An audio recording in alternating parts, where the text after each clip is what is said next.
Okay, first of all, I wanted to thank you all for joining us in this webinar named Software Testing, Maximize Value and Minimize Cost. I'm Rodolfo Viola, representative of the US for several Argentinian companies doing IT business in the US, based in Houston, Texas, and member of the Argentinian Texas Chamber of Commerce. The Argentinian Texas Chamber of Commerce is an independent, non-profit voluntary membership association founded in 2016 with the objective of promoting investment, trading, education, and networking opportunities between Texas and Argentina by acting as a catalyst for innovative, ethical, and productive business relationships. The ATCC also offers support and resources to help companies navigate cultural differences and overcome challenges associated with doing business in a foreign country. Chamber is dedicated to fostering a strong economic relationship between Argentina and Texas and promoting growth and prosperity for the region. In this webinar, we will explore the importance of testing during software development. We review tangible value added of projects and why test is a wise investment rather than a necessary expense. Talking about our speaker, Nadia is an information system engineer and psychologist. She has been working in testing and quality for more than 17 years. She was a co-founder of the Argentinian Testing Congress. She was a judge of the Software Testing World Cup and is part of the review committee of many conferences and certification. She was recognized by Abstracta as one of the most influential women in testing, by Globan as the digital leader in Argentina in 2021, and by ASTQB as one of the global finalists for excellence. Nadia obtained the certification in testing fundamentals, rational functional testing with Java scripting, Scrum fundamentals, and ISO 9001-2015 internal audit. She often writes for magazines, blogs, and books, gives courses on conferences. Nadia has one YouTube channel in Spanish and other in English. Finally, we would like to express our gratitude to our corporate members for their continued support to the Chamber. Without them, these activities would not be possible. They are Pan American Energy, our gold member, Duralight Global, and ECR Silver members, as well as Mayer Brown, Practica, and Rochelle Bronze members. With all this said, this webinar will take about 45 minutes of presentation, and at the end, we will have 10-15 minutes for question and answer. Please feel free to write a question in the Zoom chat. And now, Nadia, you get the command. Go ahead. Okay. Thank you. Thank you very much. And hello, everyone. And thank you all for joining us today. I'd like to ask you have you ever noticed that while everyone understands why software development is important, we still have to explain why testing is important. It's taken for granted that development produces software regardless of its quality. It's not important if that software is good or bad, if it will be useful for users or not, but working or not, we have software. Today, we are here to talk about the importance of testing and how it plays a crucial role in maximizing the value and minimizing the cost. Testing is not just a checkbox on the development checklist. It's a vital component that helps us to meet the highest standard of quality, reliability, and user and client satisfaction and expectations. But I have here some slides to introduce myself, but Rodolfo did it very well, so we can skip this slide. And just to let you know that you can reach me in all the social networks. Well, if I ask you what testing is, you would probably say that it's an activity that finds defects. And that definition is correct, but it's incomplete. In testing, we do so many things and it's curious that we are only recognized for finding defects. In testing, we take care of user requirements. We strive to create a solution that aligns as closely as possible with expectations of users and clients. In testing, we propose improvements to not only meet their expectations, but also to surpass them. In testing, we ask the right questions to reduce omissions, ambiguities, and misunderstandings.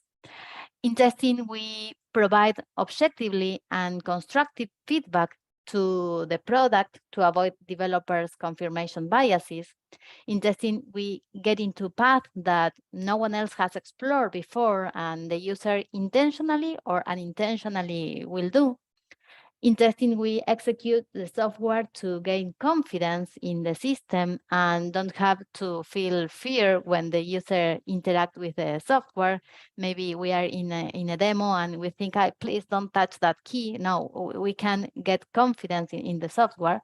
And in testing, we help to mitigate the risk associated with the product.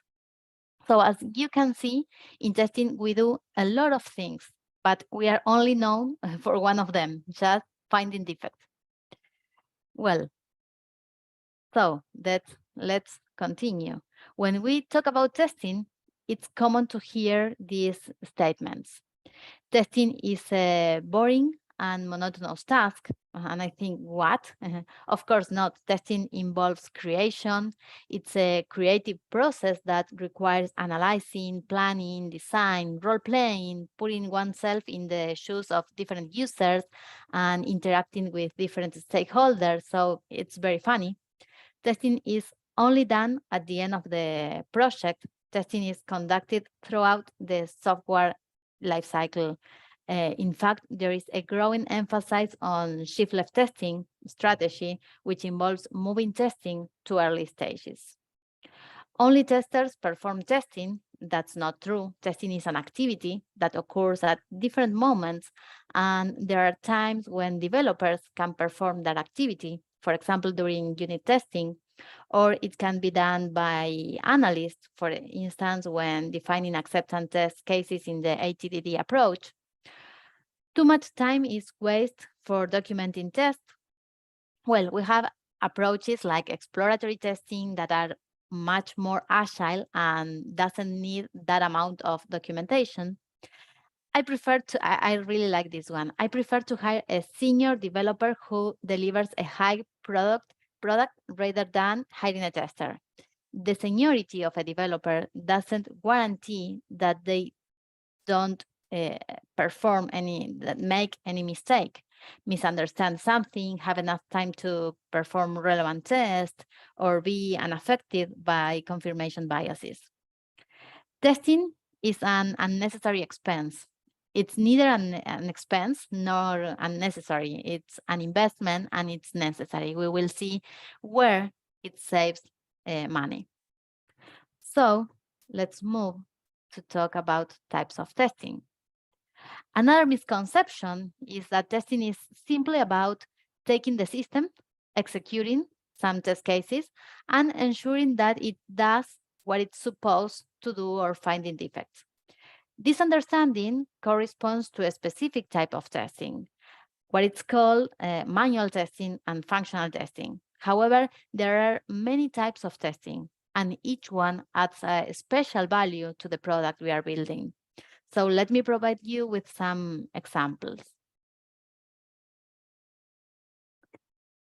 As I said, the most common type of test is functional testing, where the focus is on what the system does. However, there are non-functional tests that evaluate how the system works. So functional, what it does. Non-functional, how it does. So let me share with you some types of non-functional tests and their respective value. For example, portability. Who doesn't want a system that works on different devices, browsers, and operating systems?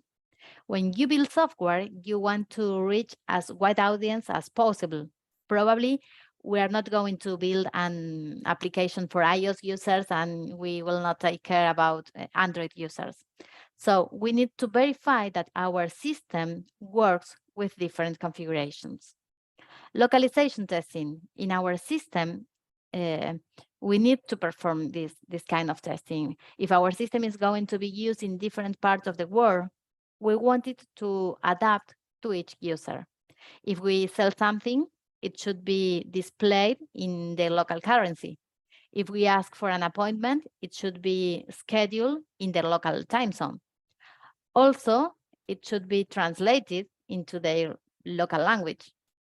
The date format also could lead to confusion. In some countries, we use day, month, year, while others use month, day, year, and so on. A lot of examples about localization testing.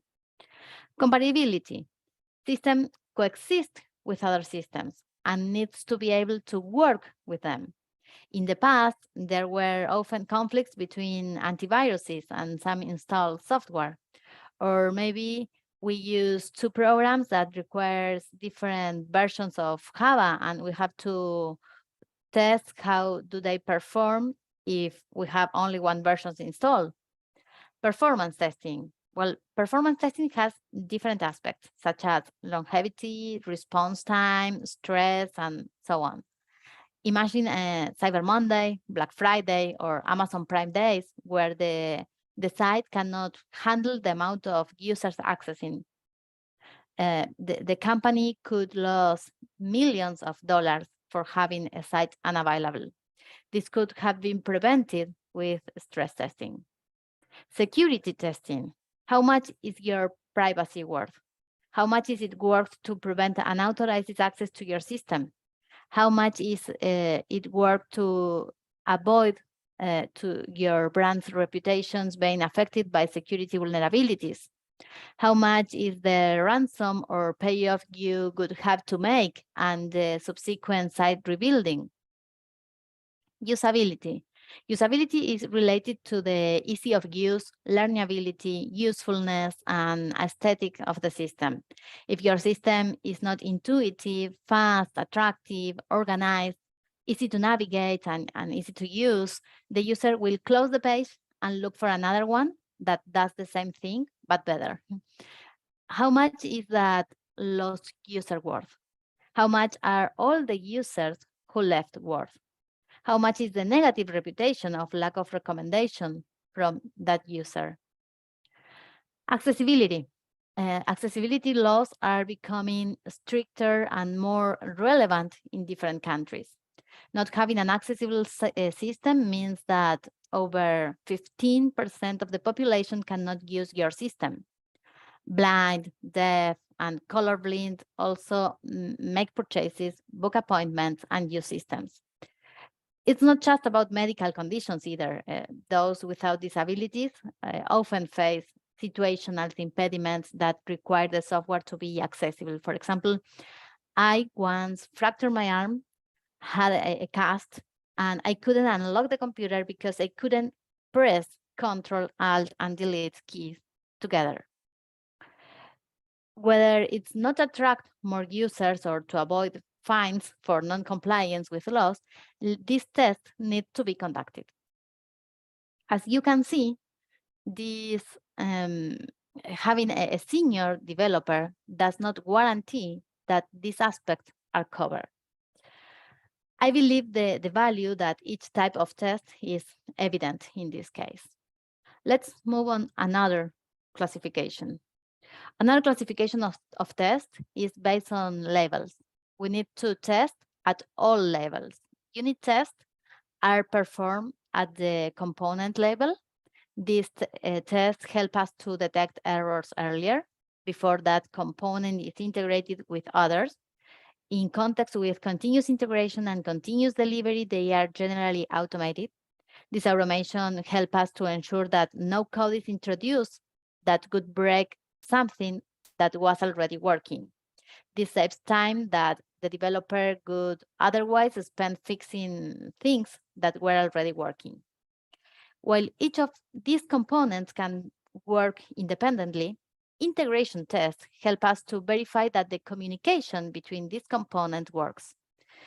If it doesn't work, we detect it early before it becomes part of a larger system. System-level tests verify that end-to-end workflows can be performed, ensuring that the user can complete their intended flow. These tests are valuable because they verify that the user can successfully complete their workflow and reduce the risk of system rejection or encountering errors during usage. An acceptance test exposes the software to users to ensure its acceptance. The value of this test lies in bringing the system closer to the user to validate whether it meets their expectations early on. If it doesn't meet their expectations, we can make corrections in a timely manner, because introducing changes in later stages of development is much more costly. Finally, if the user accepts the delivery, it enables invoicing and continues working with our clients. Other type of tests. There are many classifications. We won't go into detail about all of them, but let me tell you how other types of tests also help us to increase value and minimize cost. Well, exploratory testing, it prioritizes the freedom using of the system over following structured steps. This allows us to explore new and different scenarios that we hadn't tested before, but that a user may explore. These tests are especially useful in contexts where documentation is poor. And the value that exploratory testing provides is in exploring scenarios that we probably hadn't tested previously, but the user will perform, and so we can detect new types of defects. Regression testing. These tests are executed repeatedly before the introduction, a new feature, or a bug fixing. It will let us to verify that what used to work still works. This allows us to detect errors as soon as changes are introduced, so we can reduce the cost of their correction. For example, knowing the cause of the error facilitates debugging. Additionally, it prevents the error from reaching production, avoiding the need to do a rollback, to roll back the system to a previous version. Rolling back in production is costly and can affect our reputation and customer satisfaction. Since these tests are generally the same, they are automated. That's one of the motivations for test automation. But how does automation help us? Well, let's talk a little bit about that. It saves time because tests can be executed much faster. It's more efficient. It allows testers to focus on more productive tasks instead of repeatedly executing the same test. It immediately detects defects. It enables testing scenarios that would be impossible or costly to test manually, such as performance or stress testing. And static testing. It involves analyzing a work product, such as a specification, source code, or diagram, without executing it, and analyzing a specification early and identifying ambiguities, missing path, or doubts help us to ensure a stronger foundation for development. It avoids to do it later and once the development has started. These tests add value by detecting defects that would otherwise go unnoticed, such as unreachable code or non-compliance with coding standards. And at the same time, it improves the quality of deliverables, making the code more maintainable. If the code is more maintainable, any future change will be cheaper to implement. These are some reasons why testing adds value and reduce cost. We could talk extensively about this topic and include other types of tests, but time is limited, so let's move to talk about practices that help us to save money. Testing practices. We have discussed the type of test. Now let's talk about practices that the industry is currently using and that are very beneficial. The first one is shift left testing. This approach aims to start testing activities as early as possible in the development lifecycle. By doing so, defects can be identified and fixed before they escalate into major problems. Also, these early corrections are most cost-effective and help avoid costs associated with changes and rework in later stages. Shift left testing as well just as testing moves to the left, it also moves to the right. What does it mean to perform shift left testing? Well, it means to test in production, something that was very disapproved in the past. Now it's accepted, and not only accepted, but also promoted. The value of this approach is that we are testing on the current infrastructure configuration with real data rather than making assumptions. Another practice is pairwise testing. Often we have multiple inputs, conditions, or combinations of data, making tests very complex. And with pairwise testing, we can reduce the number of tests to be executed by over 80%, and by properly selecting combination of data. The other one is risk-based testing. Risks are events that, if they occur, have negative consequence.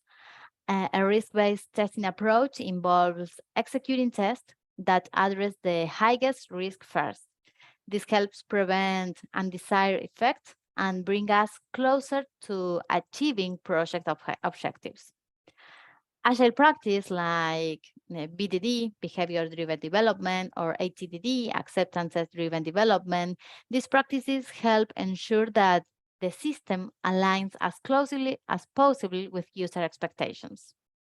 Continuous integration. The practice of continuous integration is closely linked to testing, because whenever a developer wants to integrate their code with the rest of the code, it's expected that automated tests are run to prevent defects from being introduced into the currently working version.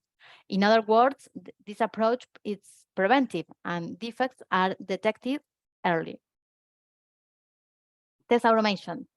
I won't go into detail because we already talked about this, but it's a good practice. We use of virtualized testing environments to replicate production environments in a more cost-effective and flexible manner. This helps reduce costs associated with buying and maintaining physical hardware. Effective test data management. What does effective mean? It means automating data creation or having databases that closely resemble the production database with masked data, so that we don't spend time creating data and the tests are realistic as possible. Use of tools. Each type of test generally has its set of tools. We also use support tools for testing, but in relation to this point, I'd like to mention test management tools, because they provide us with information about status, progress, and allow us to improve the process. Implementation of good configuration management practices. Configuration management is essential for maintaining a stable and controlled testing environment. By implementing good configuration management practices such as version control, change traceability, and baseline management, we avoid problems caused by unauthorized or undocumented changes. This helps save time and resources by preventing stability issues and ensuring the integrity of the testing environments. Artificial intelligence applies to testing. We can make a great use of tools like ChatGPT or similar ones to facilitate the creation of test scenarios or even some automations. So those are really good practices that will help us to save money while doing testing. Well, the 10 most important benefits. Let's summarize the most important benefits of testing that we have been discussing. Early detection of errors. Testing allows us to identify and correct defects in the early stages on the software development lifecycle. By fixing them early, it's more cost-effective, the error is localized, and we save on maintenance. Improve software quality. Testing helps improve the quality of software by addressing non-functional attributes of quality, by identifying deficiency in functionality, performance, security, usability, and other aspects, so we can improve the overall quality of the software. Risk reduction. testing helps mitigate risk associated with software development by reducing the likelihood of failures, production issues, customer dissatisfaction, damage to company reputation, security issues, and other unwanted eventualities. We minimize potential risk. Cost saving, while testing involves an initial investment, it can generate significant long-term saving. Early error detection and resolution prevent cost and rework. Additionally, by improving software quality, costs associated with technical support, customer service, and problems arising from errors and failures in production are reduced. Compliance with requirements and standards, testing helps verify that the software meets established functional and non-functional requirements as well. This is particularly important in regulated areas that we have to reach some industry standards such as healthcare, banking, or security, where compliance is crucial. Improve user experience, usability testing allows evaluation of how users interact with the software and how they feel while using it. By identifying areas for improvement in user interfaces, navigation, and overall experience, software can be optimized to provide a more intuitive and satisfying experience. Facilitate software maintenance and evolution. As I said, the generated code is of higher quality and more maintainable. This build a solid foundation for easiest software evolution. Improve company image.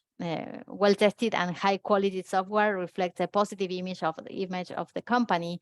It demonstrates a commitment to excellence and customer satisfaction. We can improve the quality, reputation, and generate trust in the market. Accelerate development cycle.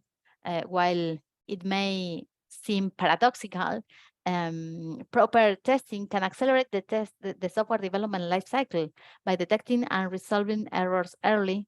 Delays and time spent of subsequent correction are reduced, and increase software customer confidence. Reliable, functional, and high quality software earns the trust of customers and end users. Customer satisfaction is essential for the success of a company, and tested software provides a positive experience leading to customer loyalty, retention, and recommendation. Well, how can we translate all this into numbers? I don't like to analyze case studies in detail because they tend to be extensive, tragic, or related to the space and things that are quite distant from our daily life. But I think briefly mentioning some examples can help us to be aware of economic dimension all of this. In 2009, the Internal Revenue Service, IRS, of the United States released a mobile application called IRS To Go that allow taxpayers to perform various tax-related transactions. However, the application received criticism for its lack of usability, and user couldn't complete basic tasks. According to a report from them, it's estimated that the usability issues of the application cost approximately $2.8 million in additional calls and visits to the IRS office by taxpayers. In 2021, Vueling Airlines was fined with 90,000 euros for failing to meet accessibility requirements. And the last example, in 2012, the video game company Electronic Arts released a highly anticipated game called SimCity for mobile devices. Perhaps you are familiar with it. It's a game that allows users to build and manage their own virtual city. However, shortly after its release, players began experiencing technical issues, performance problems, server crashes, and game errors. The mobile testing strategy has been very deficient, and it's estimated that the company lost around $10 million due to refunds requested from dissatisfied users. So let's move to the conclusions. Well, the purpose of this talk has been to challenge the common perception that testing is merely an activity of checking things. We have explored how testing adds real value and tangible value to our project, and how it can be a smart investment rather than an unnecessary expense. We have learned that testing is not just about finding errors and defects, but also about ensuring the expectations of users and clients. It's a process that helps us safeguard what the user requests, propose improvements that exceed their expectations, and ask the right questions to avoid costly omissions and misunderstandings.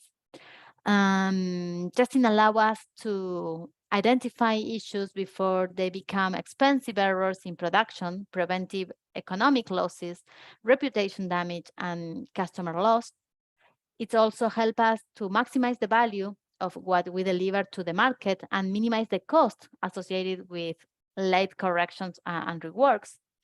Therefore, testing is not just another stage in software development, it's an essential activity in our delivery process. It's an strategic investment. Lastly, I believe that testing is not only a technical activity, but a way of thinking and acting that drive us to look for the excellence and deliver exceptional products. Instead of seeing testing as an obligation, let us view it as an opportunity to create value and make the difference. Well, thank you very much for your attention. I'm available in case you have any question or comment now, and if you have any further thought later, feel free to contact me through social networks. So Rodolfo, it's all yours. Thank you, Nadia. So we will start the Q&A part of the webinar. Feel free to ask your questions in the Q&A icon that is down there in the center of your screen. In the meanwhile, we got a couple of questions here, Nadia. One is that they can get the PPT or the PDF of this information. I will answer that. We will have this video recorded in the YouTube channel from the Argentina, Texas Chamber of Commerce. Question for you, Nadia. You said that testing is usually associated with functional and manual testing. Why do you think that happens?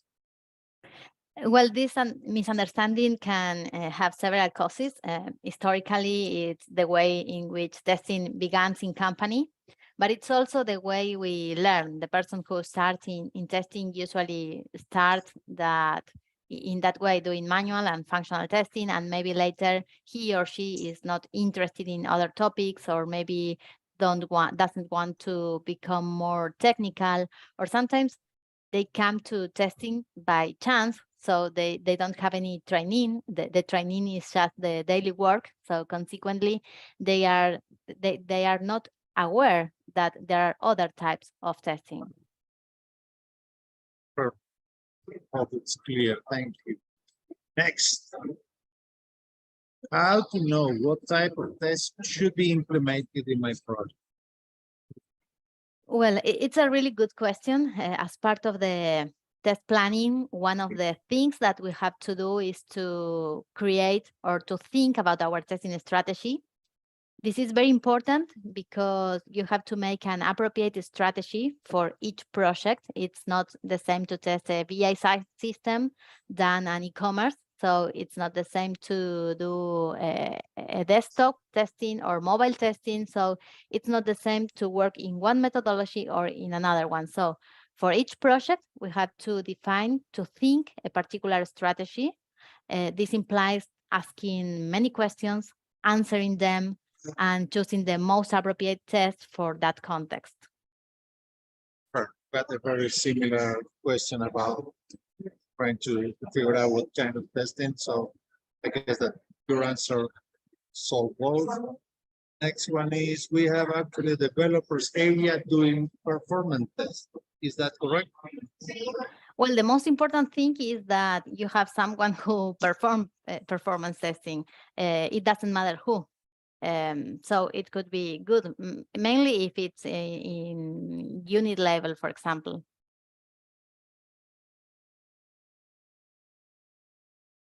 Good. How do I convince the client that they need other type of tests besides the traditional ones? Well, some ideas that come to my mind, explaining the benefits of the other type of test. For example, you can share this webinar and convince them that it's very important to do so. Share success stories that may be close to our client industry or issues, showing the client the risk of not doing other type of tests, but not generic risk, but the real risk. If they don't include this type of testing, you will have these kind of problems. And also, I think sharing some reports on where the industry is going. So we have, I think, these options. Ooh, great one. How do you see artificial intelligence and testing process? Well, I think it's really interesting and it's very helpful. I really use it in my daily life, in my daily work life. You can use it, for example, for thinking new ideas that you that doesn't come to your mind.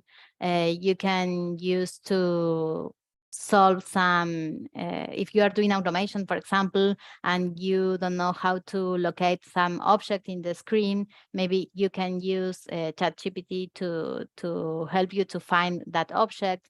Or maybe if you are doing automation code and it doesn't compile, or you're having some problems, you can get some support as an assistant to help you to fix that error or to understand in which part of the code it could be found. Future is there. Future is there. Oh, the last one. I guess that is the last. Yes. Can you share any insights on the collaboration between development teams and testing teams? Yes, I will invite you to, in my YouTube channel, there is a talk that it's called The Agility Becomes More Friends. La agilidad nos hizo más amigos in Spanish. That it talk about our relationship and how it changed it from the waterfall area to agile times. And the most important thing is to work in a collaborative environment where there is an approach that is very interesting, that it's called the whole team approach. You can look for that concept.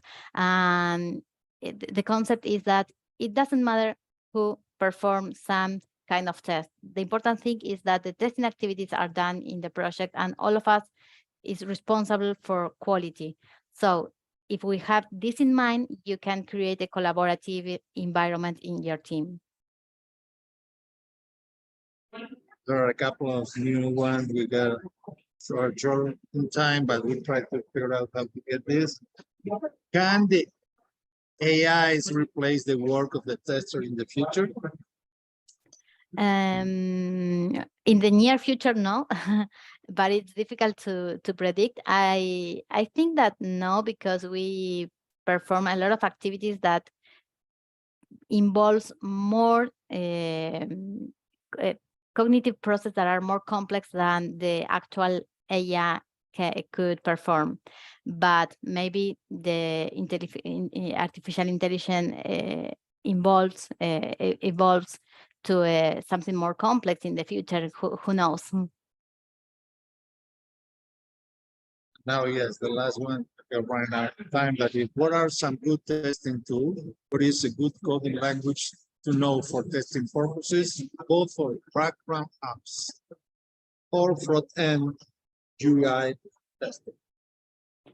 Well, it's very generic because good testing tools, I will ask tools for what? Maybe you need a tool for API testing, or maybe you need a tool for test management, or maybe you need a tool for automation. So the most important thing is to understand which are your requirements and then try to analyze all the tools in this field to analyze which one better fit to your needs. For example, I can say the most used tools, but not the best one. For example, for agile test management, you can use Jira with their plugins such as X-Ray or Zephyr. For API testing, you can use Postman. But the most important thing is that it's a good adaptation for your project. It's the same that the testing strategy. The best tool does not exist. You have to look for the best tool for your project. Good. Sorry, there is a couple more that we are running out of time. So just to close, thank you all again for attending this webinar. Thanks, Nadia, for these amazing presentations. And thanks, Forest Lab, for supporting, and the Argentina Texas Chamber of Commerce, too. Thank you all. Thank you. Bye-bye. Thank you. Bye.